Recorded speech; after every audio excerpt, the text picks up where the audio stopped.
నమస్కారం. ఆంధ్రప్రదేశ్లో ఇప్పుడు ఆరోగ్యం విషయంలో పరిస్థితి కాస్త ఆందోళనకరంగా ఉంది. రాష్ట్రమంతటా వైరల్ జ్వరాలు, డెంగీ, మలేరియా, టైఫాయిడ్ ఇలాంటి సీజనల్ వ్యాధులు బాగా ఎక్కువయ్యాయి. దాదాపు ప్రతి ఇంట్లో ఎవరో ఒకడు జ్వరంతో బాధపడుతున్నారనే మాట వినిపిస్తోంది. దీనిపై లోతుగా మాట్లాడుకుందాం. ముందుగా ఈ సమస్య ఎంత తీవ్రంగా ఉందో చూద్దాం. ఉత్త జ్వరాలే కాదు, కొన్ని చోట్ల పాపం ప్రాణాలు కూడా పోయాయి. ఉదాహరణకు శ్రీకాకుళం జిల్లా టెక్కలి మండలంలో మద్దిమోహిని అని 35 ఏళ్ల ఆవిడ డెంగీతో చనిపోయారు. అలాగే కర్నూలు జిల్లాలో హాలహర్వి మండలంలో 3 ఏళ్ల పాప దీవెన జ్వరంతో, అదే జిల్లా వెల్దుర్తిలో 7 ఏళ్ల మోక్షిత డెంగీతో. ఇలాంటివి వింటుంటే చాలా బాధగా ఉంది. ప్రభుత్వ లెక్కలు చూసినా కూడా పరిస్థితి ఆందోళనకరంగానే ఉంది. ముఖ్యంగా మలేరియా కేసులు బాగా పెరిగాయి. పోయిన ఏడాది ఇదే టైంకి 4780 కేసులుంటే ఈ ఏడాది అంటే 6172 కేసులు నమోదయ్యాయి. అలాగే డెంగీ 1410, చికెన్ గున్యా 92 కేసులు నమోదయ్యాయి. కానీ ఇక్కడ ముఖ్యమైన విషయం ఉంది. ఈ లెక్కలు కేవలం ప్రభుత్వ ఆస్పత్రుల్లో నమోదైనవి. ప్రైవేట్ ఆస్పత్రుల్లోకి వెళ్లేవాళ్ల సంఖ్య కలపడం లేదు.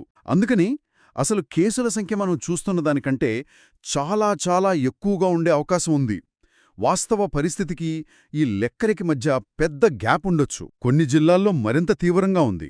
మొదటిది గవర్నమెంట్ హాస్పిటల్స్ మీద విపరీతమైన ఒత్తిడి. పల్నాడు జిల్లాలో నరసరావుపేట ఏరియా హాస్పిటల్కి వచ్చే ఓపీ సంఖ్య డబల్ అయింది. గత 15 రోజుల్లోనే జిల్లా మొత్తం మీద సుమారు 25,000 మంది జ్వరాల బారిన పడ్డారని అక్కడి డాక్టర్లు అంచనా వేస్తున్నారు. అలాగే అనంతపురం జిల్లాలో కూడా దాదాపు 8,000 మందికి జ్వరాలని. గవర్నమెంట్ హాస్పిటల్లో బెడ్లు కూడా దొరకట్లేదు. అన్నమయ్య జిల్లా రాయచోటి హాస్పిటల్లో అయితే ఓపీ రోజుకి 800-900కి పెరిగింది. ఇక రెండో పాయింట్, మందులు, కనీస వైద్య సామాగ్రి కొరత.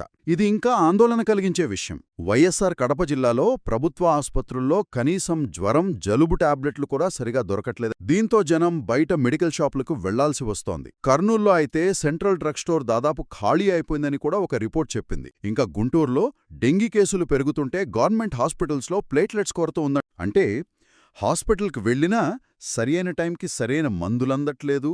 ఇది రెండో సమస్య. మూడోది పారిశుద్ధ్య లోపం, ఇంకా నివారణ చర్యలు చేపట్టకపోవడం. ఇది చాలా చోట్ల కనిపిస్తోంది. పశ్చిమ గోదావరి జిల్లా రిపోర్ట్ చూస్తే అక్కడ వైరల్, టైఫాయిడ్ కేసులు అఫీషియల్గా 56 టైఫాయిడ్ అన్నా బయట 300-400 ఉండొచ్చనే అంచనా. పెరగడానికి కారణం పారిశుద్ధ్యం అధ్వానంగా ఉండటమే. బ్లీచింగ్ చల్లడం గానీ, దోమల మందు కొట్టడం, ఫాగింగ్ గానీ జరగట్లేదు. రాష్ట్రం మొత్తం మీద చాలా చోట్ల ఇదే పరిస్థితి. పేరుకుపోయిన చెత్త, మురుగునీరు ఇవన్నీ దోమలు పెరగడానికి హెల్ప్ చేస్తున్నాయి. ఇక నాలుగో విషయం, అధికారిక లెక్కలకి అసలు పరిస్థితికి మధ్య తేడా. శ్రీకాకుళంలో అఫీషియల్గా మలేరియా 31, డెంగీ 5, చికెన్ గున్యా 2 కేసులే చూపించాడట. కానీ గ్రౌండ్లో చూస్తే పరిస్థితి వేరేగా ఉంది. అలాగే విశాఖ కేజీహెచ్కి, అనకాపల్లి హాస్పిటల్స్కి కూడా జనం బాగా వస్తున్నారు. ఒక్క ఆగస్టులోనే అనకాపల్లి జిల్లాలో 20,100 జ్వరాల కేసులు నమోదయ్యాయి. ఇక చివరిగా ఐదో కీలకమైన అంశం, ఈ పరిస్థితి వల్ల సామాన్య ప్రజలు,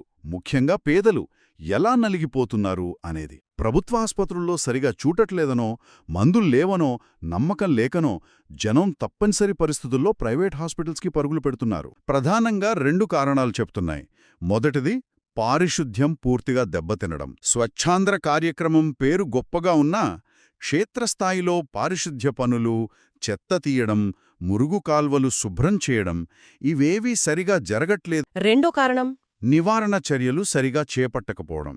అంటే ప్రివెంటివ్ మెజర్స్ లేకపోవడం. దోమల లార్వా స్టేజ్లోనే వాటిని చంపేయాలి. అంటే నీళ్లు నిలవకుండా చూడటం, బ్లీచింగ్ చల్లడం, ఫాగింగ్ చేయడం ఇలాంటివి రెగ్యులర్గా జరగట్లేదు. వైఎస్ జగన్ ప్రభుత్వ టైంలో సీజనల్ వ్యాధుల కంట్రోల్కి కొన్ని స్పెసిఫిక్మైన చర్యలు తీసుకున్నారు. ఉదాహరణకు ఆశా వర్కర్లు, ఏఎన్ఎంల ద్వారా రెగ్యులర్గా ఇంటింటికి వెళ్లి ఫీవర్ సర్వేలు చేసేవారు. అలాగే ఫ్యామిలీ డాక్టర్ ప్రోగ్రాం ద్వారా డాక్టర్లు గ్రామాల్లోకి వెళ్లి సలహాలిచ్చేవారు. ఇంకా గ్రామ సచివాలయాల్లోనే కిట్స్తో బ్లడ్ టెస్టులు చేసి మలేరియా, డెంగీ లాంటివి త్వరగా కనిపెట్టేవారు. ఆ రిపోర్ట్ల ప్రకారం అలా చేయడం వల్ల జబ్బుని మొదటి స్టేజ్లోనే గుర్తించి మైల్డ్గా ఉన్నవారికి అక్కడే మందులివ్వడం, అవసరమైన వాళ్లనే హాస్పిటల్కి పంపడం జరిగేది. అంటే ఒక ప్రోయాక్టివ్, డీసెంట్రలైజ్డ్ సిస్టమ్ పనిచేసింది. గతంలో ఉన్న ఆ పద్ధతులన్నీ ఇప్పుడు ఆగిపోయాయని. ఆంధ్రప్రదేశ్లో ముఖ్యంగా పల్లెల్లో, పట్టణ పేదల్లో జ్వరాలు తీవ్రంగా ఉన్నాయి. కారణాలు పారిశుధ్యం సరిగా లేకపోవడం, దోమల నివారణ చర్యలు కొరవడటం, ప్రభుత్వ శాఖల మధ్య సమన్వయం లేకపోవడం, ప్రభుత్వ ఆస్పత్రుల్లో మందులు, వసతులు లేక జనం ప్రైవేటుకి వెళ్లి ఆర్థికంగా ఇబ్బంది పడుతున్నారు. అఫీషియల్ లెక్కలకి, వాస్తవ పరిస్థితికి తేడా ఉంది. గతంలో ఉన్న కొన్ని సర్వేలు, నివారణ వ్యవస్థలు ఇప్పుడు సరిగా పనిచేయడం లేదు. ఆంధ్రప్రదేశ్ ఎంత పెద్ద ప్రజారోగ్య సవాల్ని ఎదుర్కొంటోందో తెలుస్తోంది. వ్యవస్థలో లోపాలు, వనరుల కొరత, కోఆర్డినేషన్ లేకపోవడం, వీటన్నిటి వల్ల సామాన్య ప్రజలు, ముఖ్యంగా పేదలు, పడుతున్న ఇబ్బందులు స్పష్టంగా కనిపిస్తున్నాయి. ఇది కేవలం సీజనల్ వ్యాధుల సమస్యలాగా లేదు, మొత్తం ప్రజారోగ్య వ్యవస్థ పనితీరు మీదే ప్రశ్నలు లేవనెత్తుతోంది.